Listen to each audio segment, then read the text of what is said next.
Left Supreme Court show, week of November the 10th. We had three oral arguments this week. 1, 2, 3, 4 oral arguments this week. Yeah. I found the Monday arguments, both of them fascinating, particularly the RLUIPA one that we're going to talk about in a little bit, and the Wednesday arguments I didn't follow, so Oliver's going to tell me what they're all about. I found those to be very, very difficult to slog through, but it's all made up from Monday, which I thought was fascinating. But before we get there, I do want to talk a little bit about some Supreme Court news. But before we get there, Damien, how did Mr. Keyser do in his moot court for the New York Court of Appeals? He did very well. Are we going to win? I'm going to maintain attorney-client confidentiality. All right. The first bit of SCOTUS news was this article that was in the New York Times.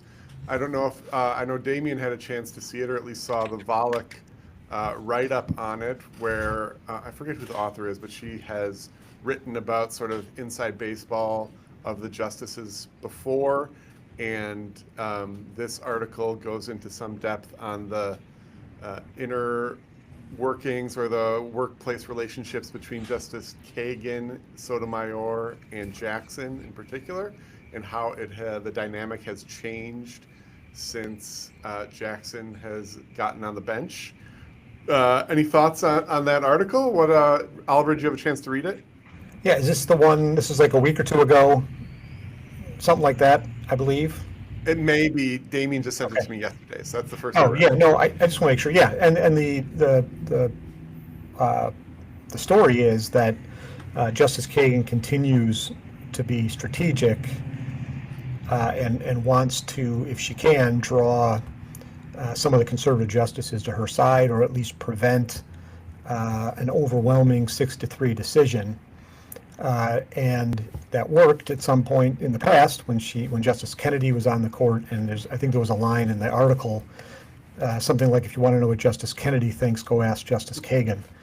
But now Justice Jackson has joined the court and is finding her voice, as they say, and some of her dissents are quite vigorous, and so it appears that Justice Kagan wishes that Justice Jackson would tone it down a little bit, and try to bring some of the conservatives over to their side. Mm-hmm. Yeah, I took that away from it as well. I think, I don't think Justice Kagan is sort of unable to write a scathing dissent. She certainly has a way with the pen as well. And for better or worse, sometimes I disagree with her, sometimes I agree with her. I do think that her tact is noticeably different than Justice Jackson's, which is really throwing shade on the institution in a way that Justice Kagan, I don't think, really ever does.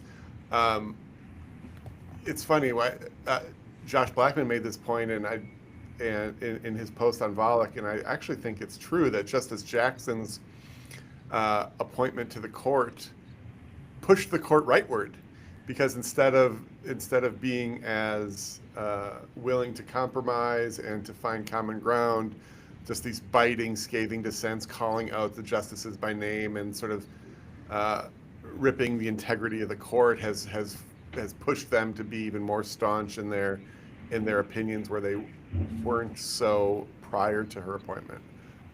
Damien, what are your thoughts? I should say, first of all, I'm still getting over a cold, so if I have a coughing fit, you can finish my thoughts. But I think that I will show an example of Justice Kagan acting strategically in my own area of environmental law. Just last term, there was a Clean Water Act case called San Francisco versus EPA concerning the types of conditions that EPA can put in Clean Water Act permits. And it was a 5-4 decision. Justice Alito, not surprisingly, writing the majority opinion, but who wrote the lead dissent, or the only dissent? Justice Barrett, and who was in the majority, or in the dissent as well, Justice Kagan, the most senior, or Justice Sotomayor, I guess, being the most senior. But I think there's definitely a whether it's Justice Sotomayor or Justice Kagan, I think that there is an understanding that Justice Barrett might sometimes be a gettable vote, and so I think they're willing to have her, in that case, for example, write the dissent. And I think that's touched upon in this article. It was interesting to note as well that the article said that Justice Jackson sometimes, I guess, has prepared remarks at the conference. And it brought to mind, for those who are watching who aren't from California, we have this rather ridiculously pompous state agency called the California Coastal Commission. And I used to attend a lot of their meetings. And typically it's just a way for these, local politicians to try to get at a higher level. And, they take the opportunity on permit matters to talk a lot. And I would always watch them, and it would always be off the cuff. And I remember that there was one commissioner who regularly read from her laptop. And I think she was trying to make it a big opportunity to advance herself. And of course, even in California, she has not advanced herself. It didn't go over well. And so I wonder why Justice Jackson is doing it. If she thinks that her presentation is more effective, or maybe she's just as a new justice she's nervous. But that does seem peculiar that she would adopt that, given that it doesn't seem to be the practice of the justices. Yeah, I found that interesting too. Related to that, the fact that they've installed timers under the desks at the Supreme Court, that hadn't come out yet, and that was interesting. I've long suspected, at least with some of her questions, that Justice Jackson is reading them.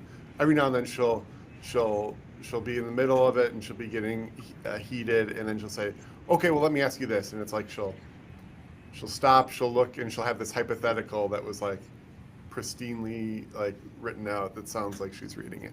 So I mean, that doesn't really bother me. The idea that you would come up with hypotheticals beforehand. I mean, readings are famously, it was at Lechner that got excoriated by Justice Scalia, and I don't think that's a strong description. He was. But yeah, he said it embarrassed. So it's strong, especially too, because Justice Scalia argued one case as amicus solicitor, and I think it's in the 70s or maybe early. It was in the late 70s, and it concerned sovereign immunity, and it wasn't that good.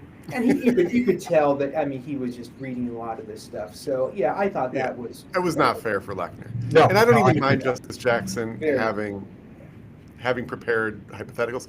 It does strike me as a little odd to do that in a private conference where there's nobody there but the justices. If she's doing that, that does strike one as a little bit odd. Well, it's also a little odd that this is getting out, too. I know that's been happening, but it still is weird that someone is reporting, not only perhaps maybe not word for word, but clearly saying what Jackson's thoughts are, but also letting out that she brings notes that she reads from. That's odd as well. Well, in the old days, when the Chief Justice Marshall would have the conference, I think they would have claret and they would have luncheon at their discussion. So it was a much more convivial atmosphere. Yeah. Now you're talking about the first Justice Marshall? Chief Justice Marshall. Yeah. Couple other SCOTUS news items. The shutdown, all of the briefing over the shutdown and the stay, the Jackson administrative stay, and then it seems then she dissented from the administrative stay being extended, and then 3 days later, the shutdown ends, and Sauer says you can cancel the stay. The case is moot now. It feels like a lot of to do for nothing. But what are your thoughts? This was involving the SNAP benefits. Yeah. And it was a First Circuit, I think. So Justice Jackson has jurisdiction over emergency appeals from the First Circuit. She issued administrative stay right away, which is simply a way to put everything on hold and give the parties an opportunity to brief it. And then there was one interesting thing that said it was the petition was referred to the court, and somebody pointed out that usually it says that the petition went to Justice Jackson and by her referred to the court. But this one, the language seemed to suggest that the rest of the court referred it to itself as opposed to having Justice Jackson. Yeah, and at the end of the day, it didn't do much. I saw Andrew McCarthy at NRO, National Review, defend her, saying she was in a terrible position. Sounded like the shutdown was about to end, and difficult issue. So I don't know. It's hard to say. I think you're right. Much ado about nothing at the end of the day. Yeah, I saw that change of phrase, and I do think it was deliberate. It does raise the question of if the justice has to refer it to the court, or like doesn't sound like a justice needs to, if the court can on its own accord simply do that. So why the formality in other instances if it's not needed as a matter of court practice? They can do whatever they want. All right. What else do I got here?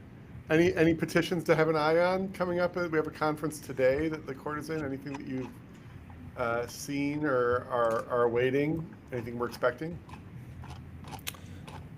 There's not one. Oh no. Yeah, there's a Fourth Amendment case coming up. I don't think it's being conferenced today, and I can't remember what it is. But there's an interesting Fourth Amendment case coming at some point. What's the issue? I don't remember. Fascinating. I Go will ahead, say, Damien. yeah, it'll probably be a conference next month. It's an important greenhouse gas issue. Suncor, or is it Suncor and Exxon are petitioning from the Colorado Supreme Court. There are all these state law tort claims being filed by local governments and environmental groups challenging greenhouse gas emissions from big oil. And the argument from the defendants is that these cases are preempted, either under the Clean Air Act or under the sort of the foreign affairs powers or what have you. And the petition from that's pending now is a very strong one. The Solicitor General has supported it by amicus, has a lot of state support.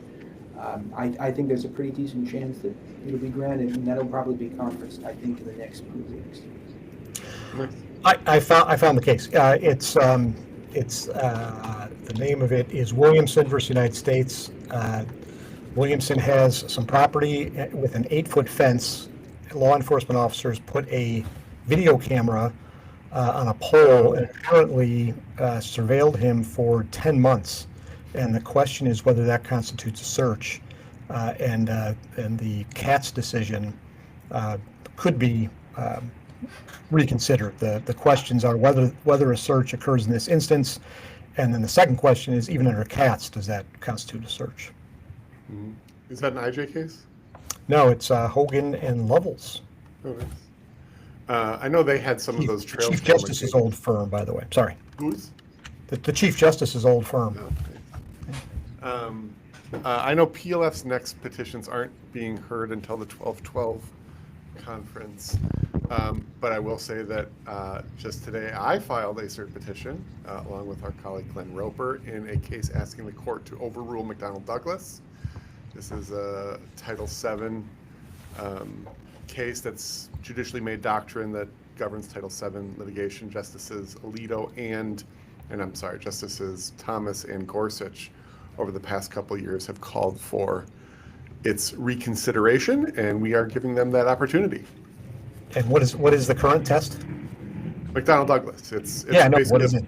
What does it do? It's a burden shifting where the plaintiff must show a prima facie case for discrimination. Then it shifts to the employer to show that they had non-discriminatory reasons for taking the employment action. And then it shifts back to the plaintiff to show that those non-discriminatory reasons are mere pretext.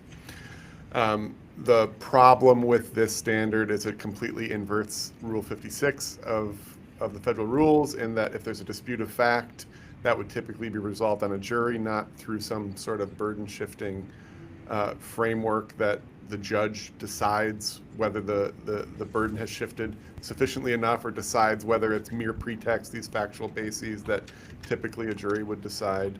Was never intended to be a summary judgment standard. It was always intended to be jury instructions. But you can read all of this in our fantastic cert petition that I'm very sure the court will give due credence to. Did you say the name of the case? The case is called Licinio. I hope I don't even know the guy's name. Versus, I think, State of New York or New York college system. He was a dean of a medical school in upstate New York, and he alleged that he was discriminated against in his demotion. That was based on some of his efforts at the school, whistleblowing efforts, and we took this case over for the cert petition. It wasn't our case originally, but we identified it as a important issue that we hope the court can hear. So we'll see what happens with that. More to come when it is being conferenced, I'm sure. Two final SCOTUS news things we can go through quickly. Damien's always on book watch and has noted that Justice Kavanaugh is signed a fancy book deal. I did see that Justice Gorsuch is coming out with a children's book that he's co-authoring with his prior co-author, and it's going to be on the Declaration of Independence. Well, Justice Sotomayor has a few children's books, right? I think that's right. Yeah. Yeah. It's a new field, an untapped field by the justices. So you can all buy your children those books. Let me guess, Supreme Court recipes are coming up next. How do you really feel, Damien? Lastly, as predicted here at the PLS Supreme Court show, they denied cert in the petition asking the court to revisit Obergefell. No dissents from denial that I saw. Any comment on that case? Not a surprise, and the issue wouldn't have gotten at it anyway. I don't think it would have been a stretch for the court to have taken the case, which involved whether a public employee has to issue marriage certificates to a gay couple, and I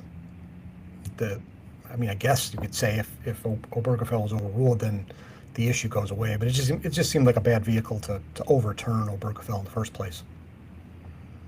Yep. Okay. Let's get to what I have found to be the most fascinating argument of the term so far. This is Landor versus Louisiana Department of Corrections, or as Justice Barrett, a Louisiana would say, LDOC. I think she said, it's the cool kids say. This case dealt with pretty egregious set of facts. A prisoner is being sent to prison in Louisiana. Louisiana is an institution that is a state that receives federal funds, so it must comply with RLUIPA, the Religious Land Use and Institutionalized Persons Act. And when this Landor was sent to the prison, he came with his copy in hand of a Fifth Circuit decision saying that they cannot shave his head. He's a Rastafarian who had grown his locks for 14 years.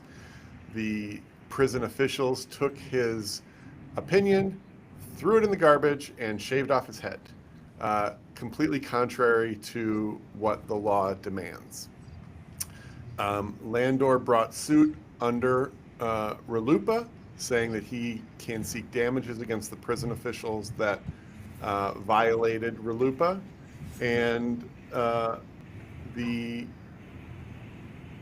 Fifth Circuit, along with every other circuit that has heard this issue, said no, there is no cause of action for individual damages in RLUIPA suits against state officials, because essentially RLUIPA is a spending clause enactment.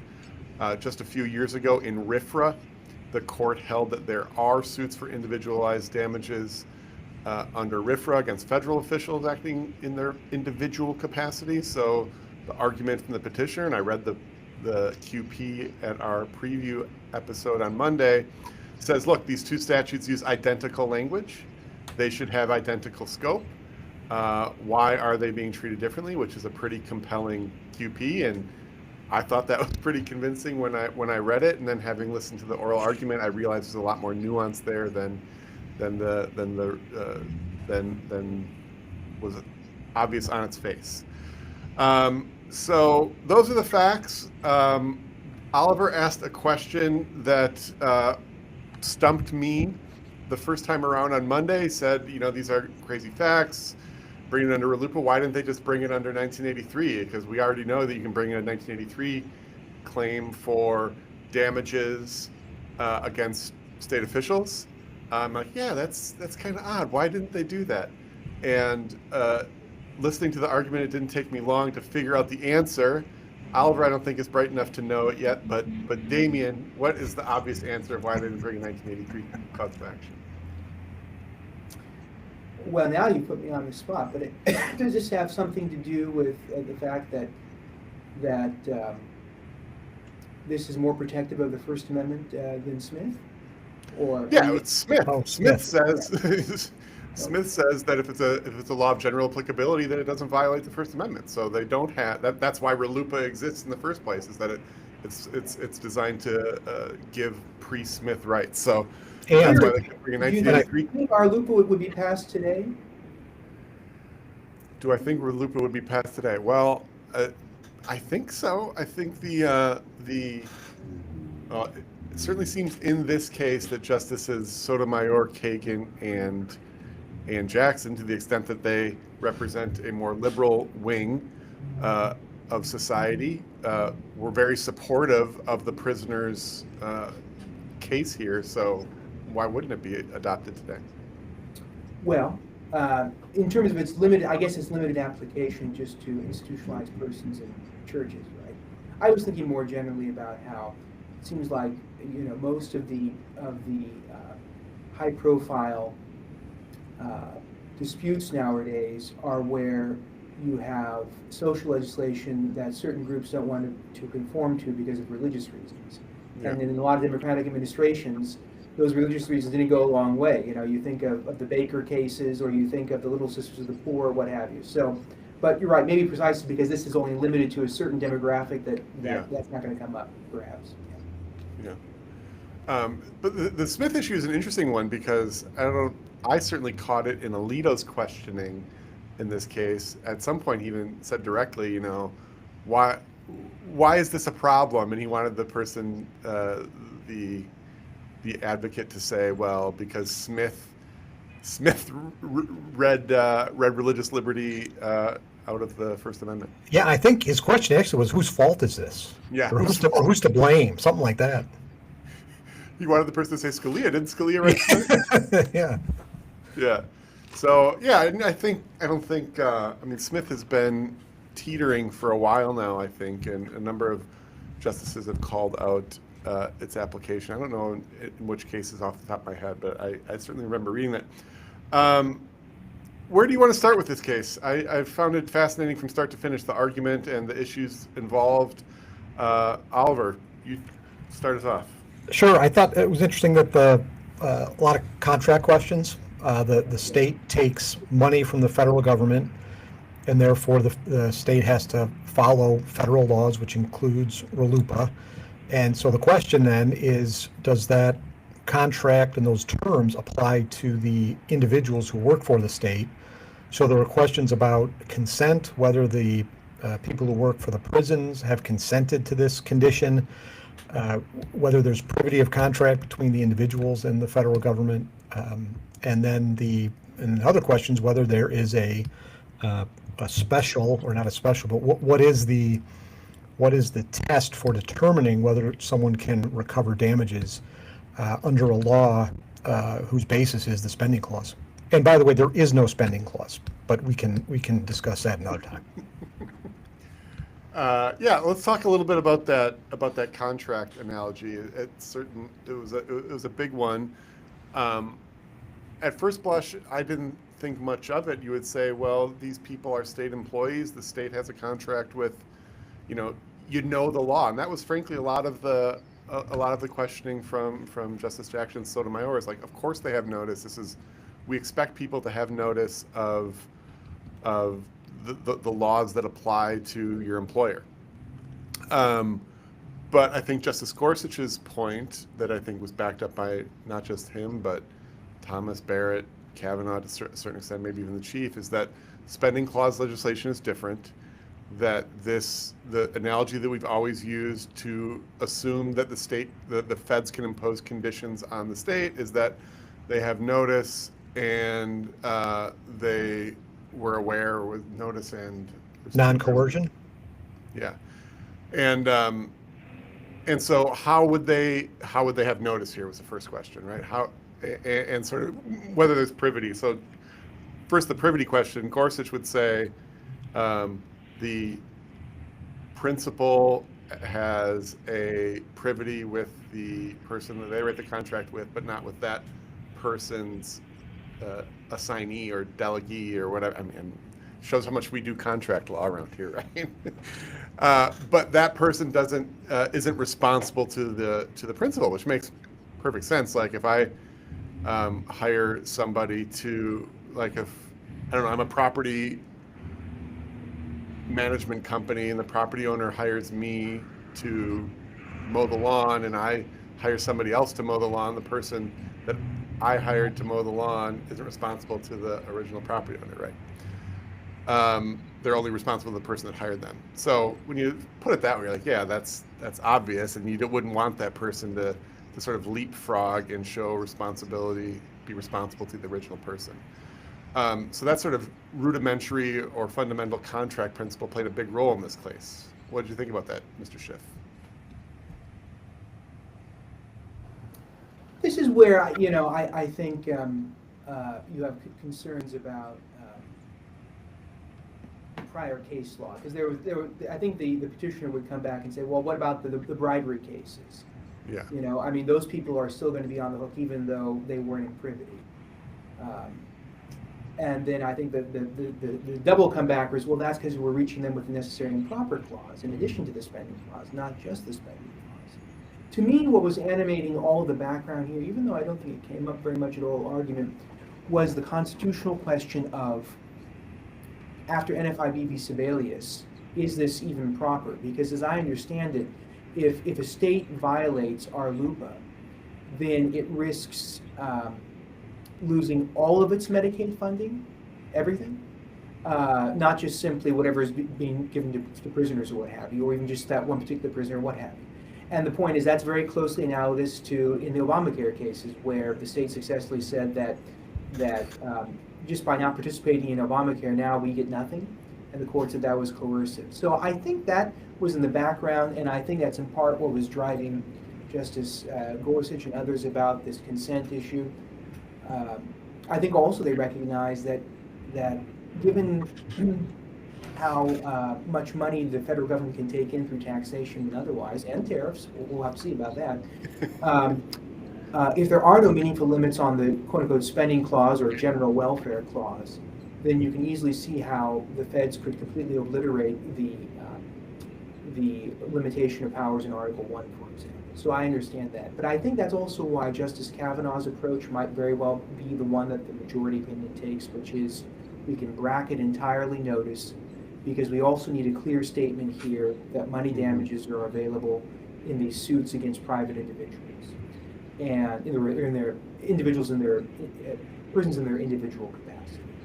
And he kept going back to that, and the only thing that the petitioner had was, well, it's sort of a default presumption that when you have a statutory cause of action that authorizes all necessary relief, or whatever the phrase is, that carries with it money damages, especially where you specifically authorize individual capacity suits. Right. And I think that Justice Kavanaugh just wasn't having it. I think he was basically saying, no, I mean, you really need to have it say something specifically like money damages. Yeah, I think that is a clean way to get out of it. Although I think another response from the other side is, this is the exact same language that you just held authorizes individualized suits for damages. Now that's not spending clause legislation, but really, are we parsing it that finely? Yeah, I also found persuasive the argument that these prisoners, the guards or whoever, can be an injunction can be filed against them. So the prisoner can bring a suit And the only question here is whether there's damages. And so if that's the case, then I don't understand all the contract and privity questions. In other words, if the guards are subject to RLUIPA for injunction, then again, assuming damages are available, then it seems like all the privity and contract questions are already resolved. And then the question is simply, as you say, whether there's a reason to impose damages here. Not, I don't know. Yeah. So Justice Jackson, I think, made that point, and Then I withdraw it. I wasn't convinced. I mean, I agree that the sort of at first blush, how can you split the notice baby in that if you have notice of the substantive prohibition on what you can do, how can you then not have notice that you could be subject to damages for the same thing?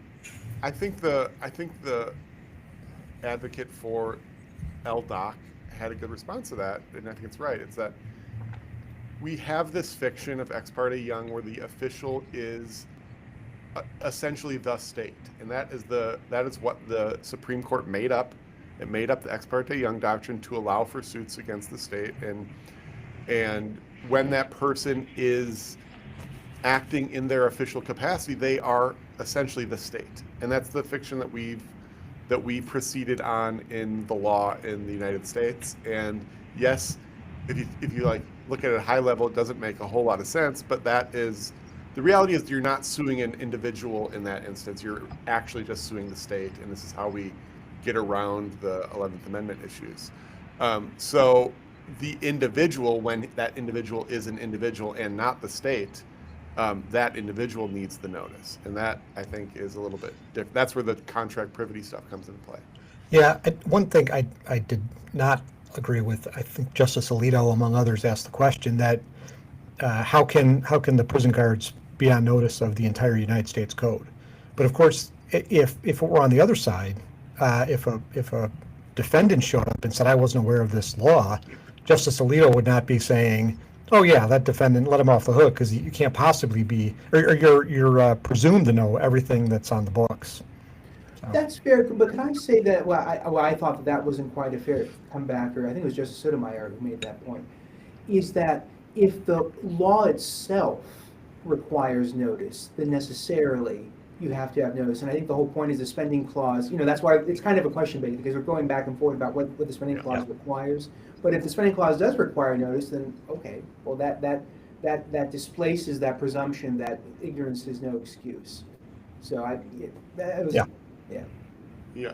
The other interesting thing about the notice question is when, like, if they had notice, when did they have notice? Because every court of appeals, pre and post this earlier decision earlier in the decade, have come out that there is no individualized liability here.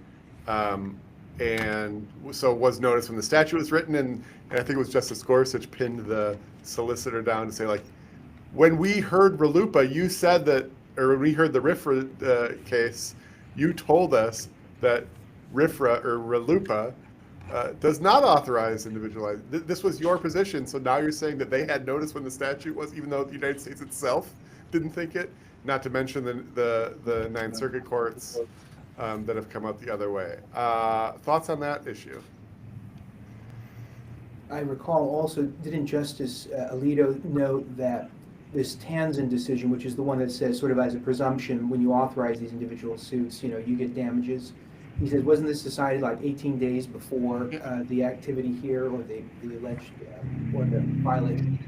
So, but again, these thorny issues about notice just emphasized to me that I think the court will want to avoid notice if it can through a clear statement rule about money damages. Yeah. Do you think this?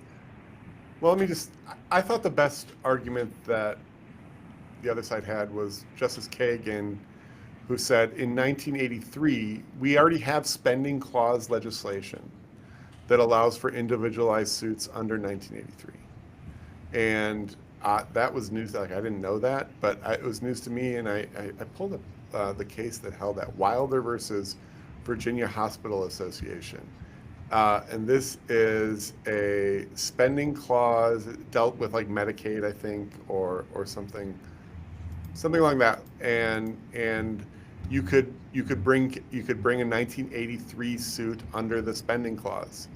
Now, the difference there is they didn't seek damages, and I think that's what Gorsuch would point to, or that wing of the court. But I think Kagan's point is that we already assume under 1983 that you have notice that you can be sued in your individual capacity.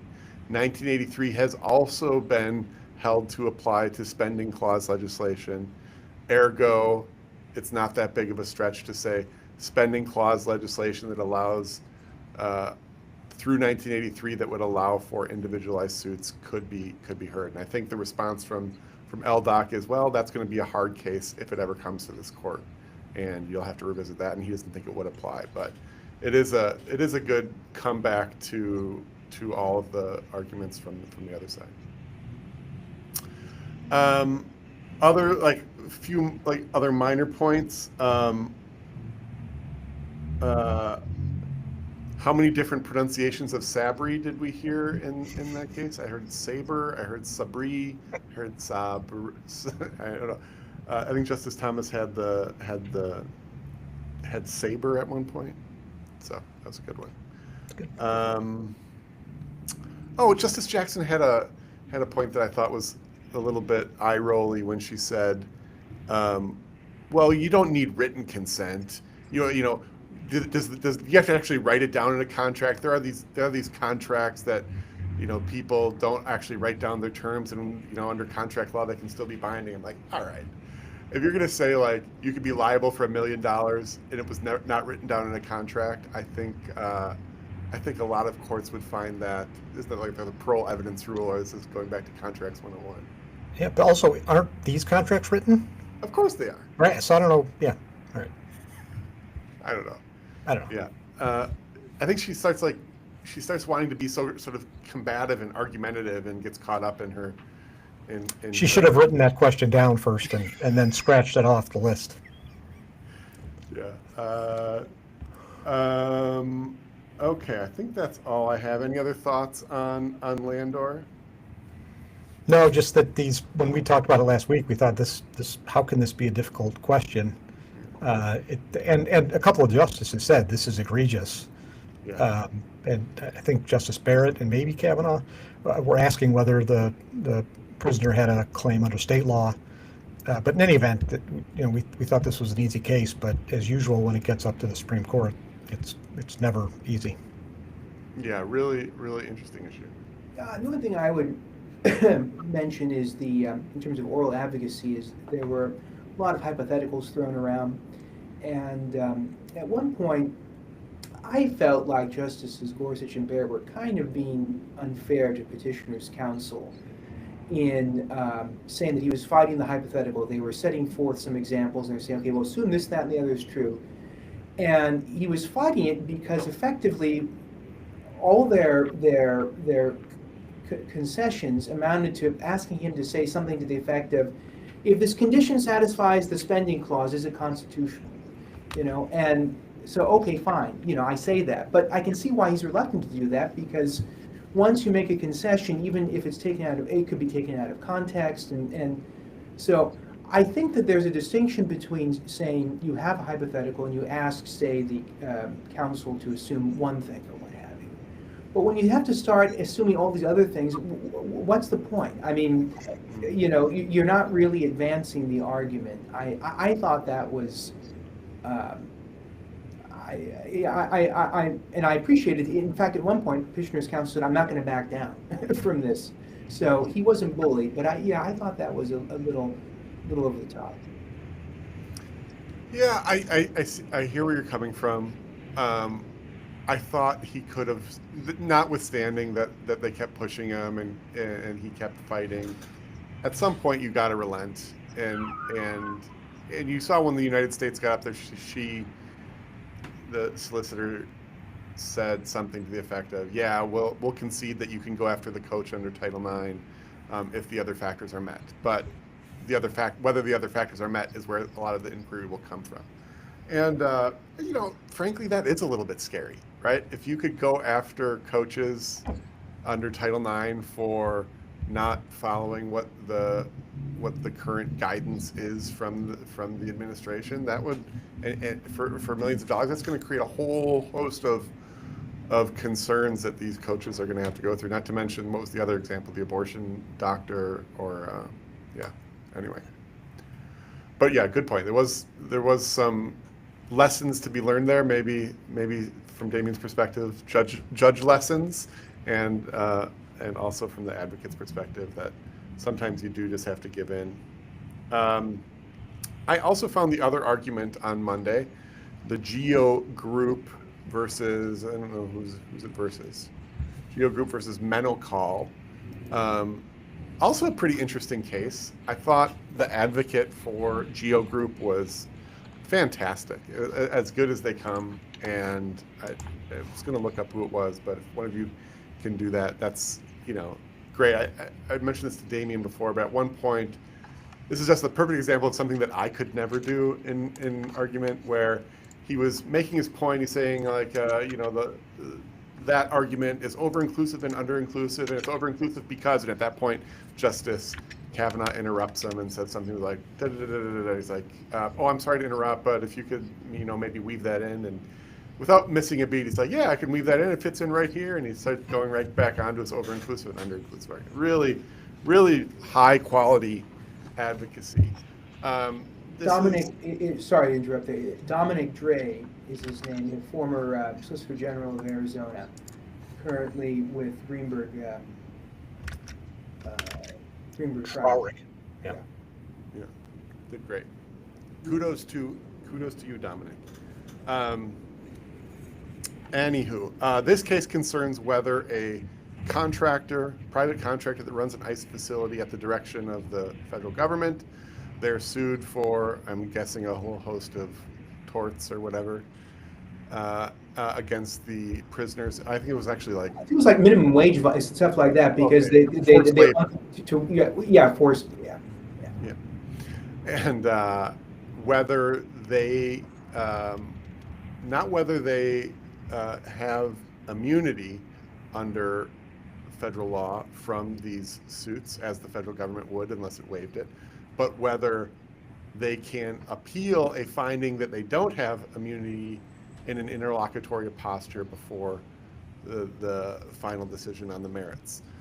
Typically, you can't seek interlocutory appeal, although the state can seek interlocutory appeal for certain immunity defenses, the theory being that the whole point of immunity is that you don't have to sit for a lawsuit, that you can get out of it, and so if you don't have an interlocutory right to do so, you sort of defeat the whole point. The argument for the contractor is, look, we are doing the government's bidding. We are just following orders. If they have immunity, we should have it too.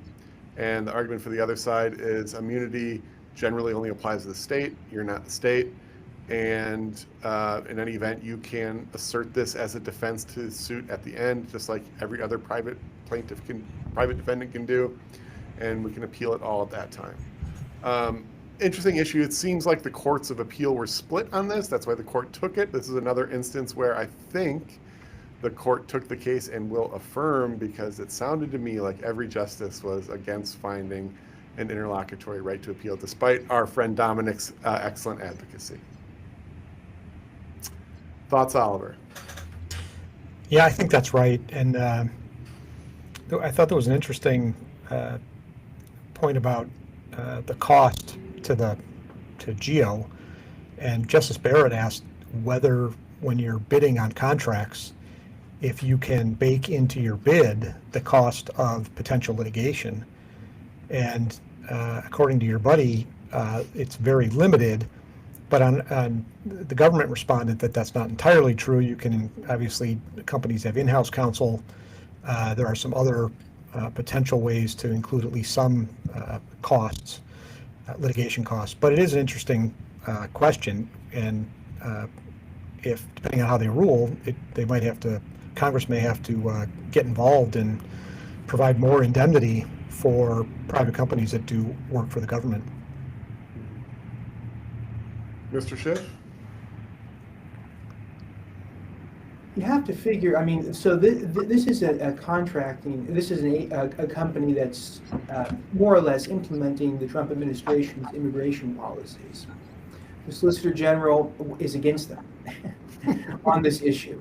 So you have to figure that if even the Trump administration doesn't think that this company or contractors need an immediate right of appeal, then I just don't see the court going their way, in part because who's the immediate affected party here? It would be appellate judges who have more cases to deal with than they otherwise might have to because of the immediate appealability of these orders. And so it must be, the Trump administration, I'm sure, must have made a calculation that they're going to have enough contractors to keep doing the work even without this. Because otherwise, I can't understand why they would be on the other side of the V, so to speak. But I think Mr. Dre had a very strong argument because in these exact same facts, doing the exact same work, which is currently being done, the government is immune. You can't sue the government. That's the only reason why GEO is being sued. They're doing exactly the same thing. So I just don't think that as a policy matter, it makes a lot of sense. And of course, there's always the comebacker, well, if it's a policy matter, you can just go to Congress. You know, I mean, I understand that, but it does strike me as unfair. But again, it must not be so challenging to thwart the government contracting program, because I think otherwise the administration would be supporting it. Yeah, I think that's right. And the administration was quick to say, or at least Dominic was quick to say, that they do share the belief that if they were held to be liable, that would be disastrous. And I think even the government thinks that they shouldn't be liable, but just at the interlocutory posture. I think what also, in addition to the government being on the wrong side, or as Dominic's like my bud now, as Dominic said, he had a good turn of phrase there, like, I do recognize which side of the table they're sitting on, or something like that. It was pretty cute. I lost my train of thought now. See, if I were Dominic, I would still have had my, I'd be ready to go. I thought that in addition to the government being on the wrong side, the fact that in multiple circuits it already had this rule and it didn't seem to be impairing the private contractor's ability to continue was pretty convincing. On the risk of sounding like I wear a tin hat, I will say I'm getting a little, I'm starting to think to myself of, why does the government have immunity and people don't have immunity? Like, why is it like the sovereign this great thing, right? Like, aren't we individuals, and shouldn't these individuals be just as, like, I'm not waiving my sovereign immunity either. I'm a sovereign, but then I'm like, oh, that's the crazy individual sovereign people that you find the fun YouTube clips about. But I do get a little bit bent out of shape about all of this government being special, and therefore we can't do any bad things to the government mentality. Well, and it's also, speaking of, it's all judge-made rules. When the country was founded, you could sue individual government employees when they acted negligently or egregiously. And you can provide. I think maybe this came up in the Louisiana case, but you can provide the government could provide indemnity. Like, you can buy insurance for it. So there's a way around it, and it wouldn't upset everything. I think part of the answer is it's why so many things are not considered takings, because if there were, people would realize, oh my gosh, does regulation really cost that much? Well, maybe we better stop regulating. Maybe we better stop doing all these things. Yeah. But it allows them, to keep up this delusion that costless regulation or harmless government or what have you. I agree with Mr. Thompson 110%. I think sovereign immunity is antithetical to our system of government. I mean, the people are sovereign, but by that very nature, they can't de-sovereignize themselves. So even though we've established the Constitution, that doesn't mean that we have a democratically elected Leviathan or what have you. So I agree. Now, thankfully, the federal government has waived sovereign immunity, even on claims like this, for non-monetary relief. And I think that's the big difference, is GEOs being sued for money.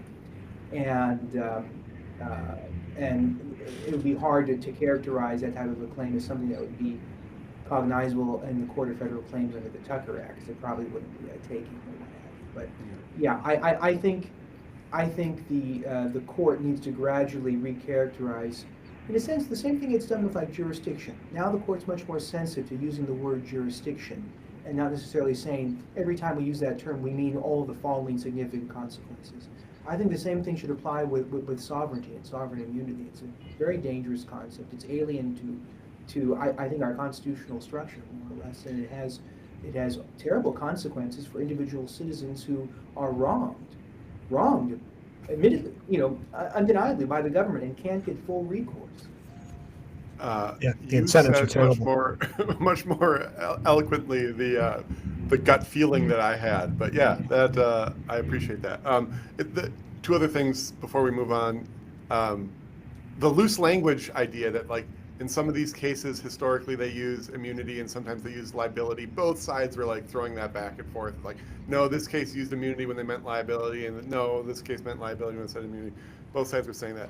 The other thought that I remembered is they mentioned a PLF case that went back and forth. They interpreted the footnote in Nick. Do you know what that footnote was about, Mr. Schiff?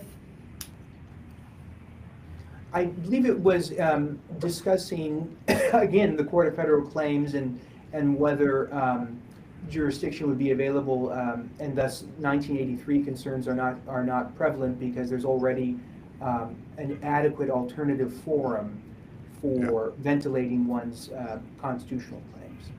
And again, they were fighting over when they used liability and immunity in that footnote, even what it meant. Okay.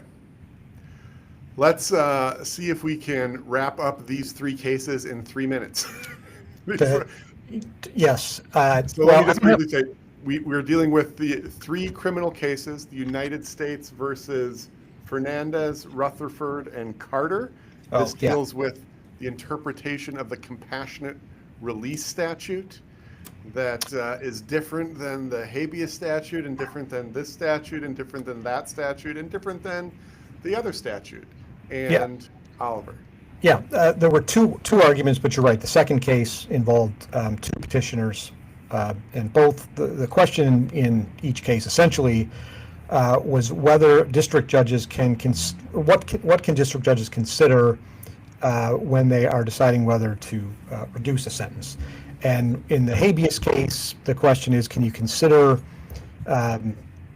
issues that could have been raised in a habeas petition? And in the second case, the Rutherford case, the question is, can the judges consider that Congress has changed the punishments for certain crimes?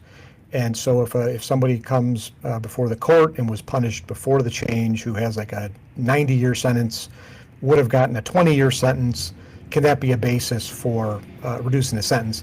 And basically the questions were, as the petitioners or as the challengers framed it, whether those questions can be considered in addition to other things.